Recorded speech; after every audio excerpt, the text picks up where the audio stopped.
right, so we did some very basic stuff with watercolor last time.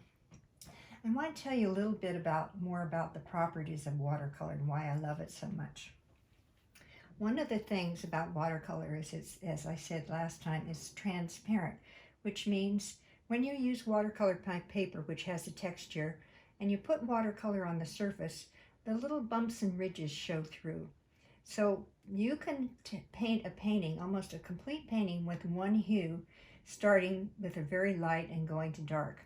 Recently, for Mother's Day, my family gave me a beautiful arrangement of peonies, and I decided to paint one. So here we have on my art table a single peony, and with the exception of the green, it was all done with this color, which happens to be called quinacridone rose. And it is an artist's tube, so I was able to work more easily with it as far as getting dark. But I used this one hue and added more water and made it lighter and lighter. And I also left the white of the paper. Last time when we talked about your palette, I explained that the white was opaque and that the paper doesn't show through. So there is no white. I didn't put any white on here. I just left spaces of white where the paper came through. And you can see the white of the paper coming through here. Very light. So what I'm going to do is I'm going to take the same color and just do a dark to light strip so you can see how starting with dark and then going to light works just by adding more water. So let me put the peony over here. And here we go. So remember, we have two waters. And we're, oops, that doesn't work painting upside down. I also wanted to show you the brush I used for the peony. I don't always work with a little brush. And one of the things you'll learn if you stick with this long enough is that it's best to use as big a brush as possible, because then you don't have to do a lot of little strokes. You can do one big stroke. So one big stroke. All right, here we go. So I'm going to start with a pretty intense and dark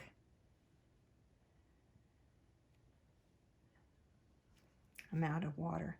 I think I'm going to work this way. It'll still show. It's just easier for my hand. So there's the darkest hue. That's like straight out of the tube.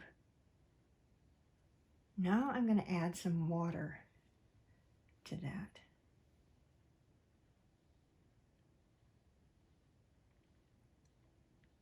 And you can see it's the same color, but now this is watercolor paper, and if you're able to, you can even see where the little pieces of paper that are raised up are poking through. That's what I like about transparent watercolor. So we'll add a little more water. Do another one. Pretty subtle. A little more water.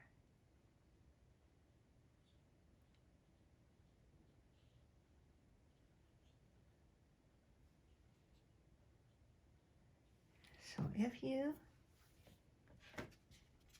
compare this with this, I don't have anything quite that dark, almost right here.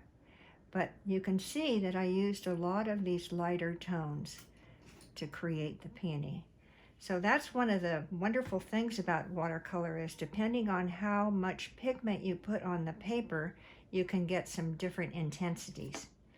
So I like to describe the washes as watery, mid-tone, and pasty. So this would be watery, this would be mid-tone, and this would be pasty, because pasty has very little water in it, and the others have more. So I'm going to start going from pasty up, and let's just use a different color now, just so you can see that it works with more than one color. Let's try Cobalt Blue. Cobalt Blue is a primary color. It's a very basic blue. So I'm taking my brush and I'm collecting a lot of pigment.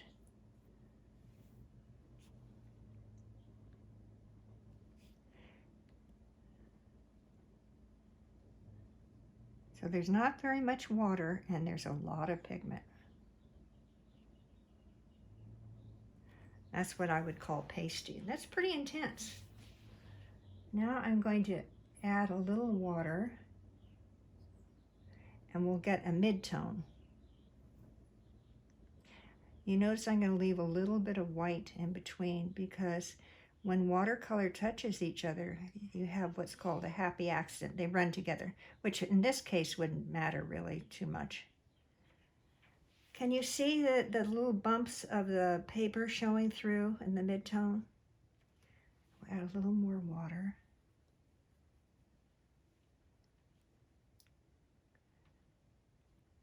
Here's a watery mix. When I'm doing watercolor, I work in strokes that are even. Now you can see the texture, hopefully the camera will pick it up, but I can just see little dots there where the color is more intense. And in those dots where the color is more intense, like right there, right there, right there, that's where the pigment is settling into the watercolor paper. And then the paper itself, the little bumps and rises are lighter.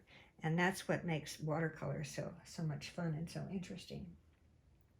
All right, so we have our pasty, mid-tone, and watery. And I'm going to show you how to do what's called a graded wash. And a graded wash is where you start at the top of the box and you put your most intense color in, and then you keep adding water to it, and you work very evenly left to right or up and down so that the bottom is quite light and the top is quite dark. So we're going to move this out of the way. And we're going to do a graded wash, and because I think it's fun for you to see different colors, actually I'm going to use my great big fat brush. This is a fat number 12. And it also, even though it's fat, watch and see what kind of a nice point it gets. Look at that. Even though it's a really fat brush, it will come to a nice point and it holds a ton of water in here. So let's see, we had a red. I don't want to do yellow because it won't show up too well. Denise, you get to choose. What color? Purple? Purple. Okay, we'll do this one. It's called Magenta. Near purple. So I'm going to tip this a little bit just so my hand moves more easily. And just imagine that this is a big box. So I'm going to start with my brush loaded with a lot of pigment. And I'm just going to go straight across. Then I'm going to add a little bit of water. And I'm going to connect the next line with the line above. Then I'm going to add a little more water. And I'm going to connect the next line with the line above. And what really helps is to tip it. And that way gravity does its thing. Look at how much paint. I mean, this brush holds a ton of paint. All right, now I added more water.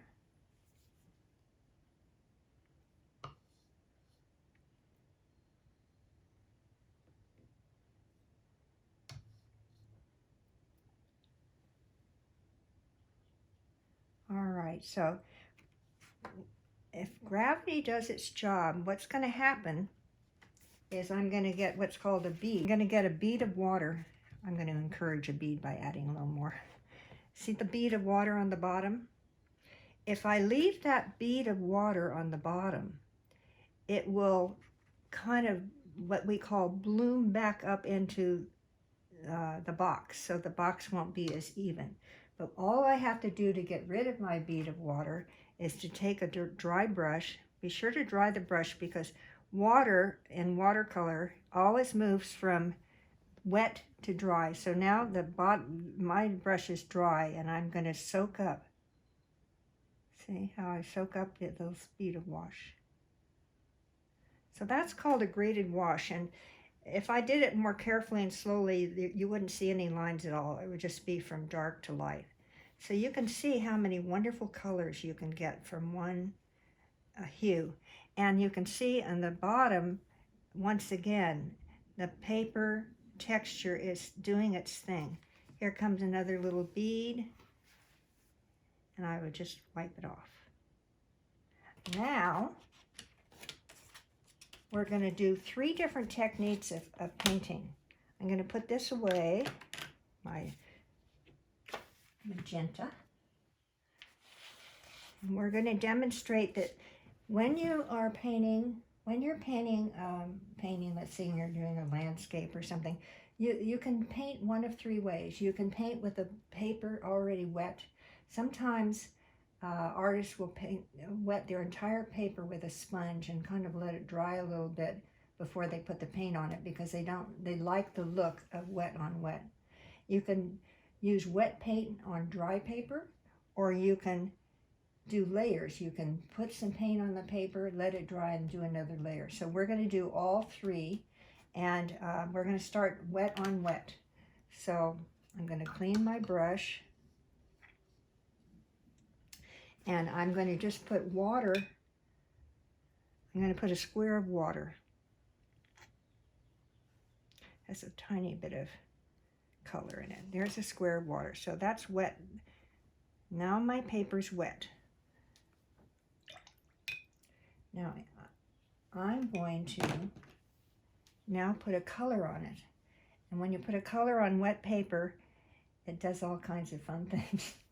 So let's try this kind of turquoise. I'm just going to drop some blue into this wet. You can imagine that you could do clouds or sky, or now you could do it evenly, or you could do it like this. And then what's fun is you take your paper and you can see how the gravity is pulling. Now that would make a very pretty sky. I see a little bit of, because we had pink in the water, a little bit of pink behind it. But that's wet on wet. That's one technique. Now we can use the same color and do wet on dry. So we use the same blue, and we're going to do dry. And we want to have it be about the same hue. We're not doing a dark to light on this one. So we're covering the paper with a solid amount of paint that's all about the same. And when that dries, it will look pretty even. All right, so we've done wet on wet, and that's fun. I love to do, let me do another wet on wet, and we'll do 2 colors together, because that's really fun. So let me get it wet. Here it is wet. And we'll put the same blue on.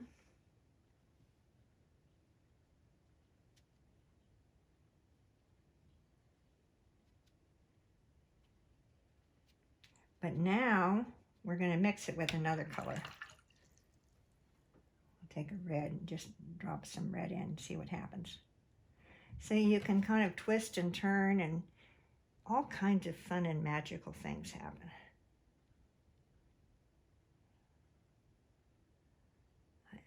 So that's another way of doing wet on wet. And if you want really to try, so we have red and blue, we'll even introduce a little yellow just to see what happens. There. Oh, looks like we're getting a sun. But it helps you see the texture of the paper too. You can see the little white dots, or hope you can. When you play with this at home with your own watercolor paper, you really will see it. So now the third is, we had wet on wet, wet on dry. The third is painting, doing a coat of watercolor and letting it dry. And I did this ahead of time so that we didn't have to wait. So I already have my layer of dry paint, and I can put wet on it. I could put another layer of red and make it more intense. I could put a layer of blue and make it look somewhat like violet. I could put yellow and make it look somewhat orange. So let's do two. Let's do, because these are primary colors, let's do the yellow first. I'm just going to take my yellow and paint it right on top of the red.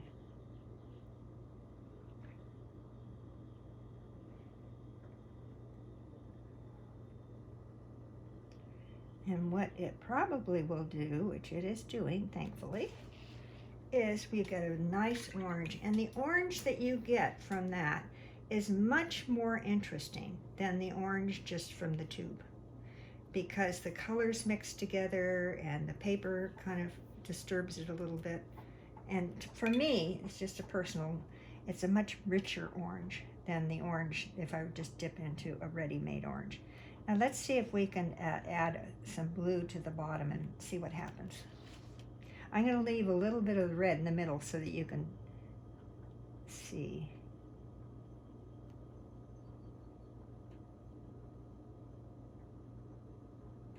So this is wet on top of dry. I allowed the red to dry completely and then add. If I swish back and forth too much, then I lift up the previous layer. But you can see that's kind of a purpley lilac color and an orange color. So those are the three ways that you can paint. You can paint wet on wet on dry,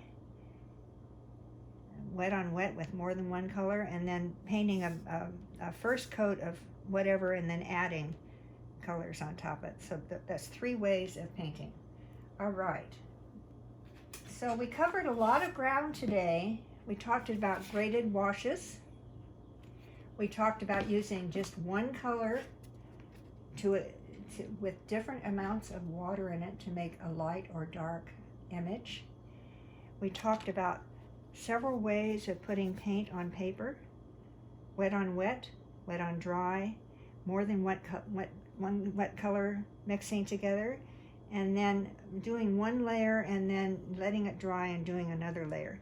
So I hope you take your watercolor paper home with you and try some of these experiments. And if you're still interested, we might even graduate to painting an apple next time.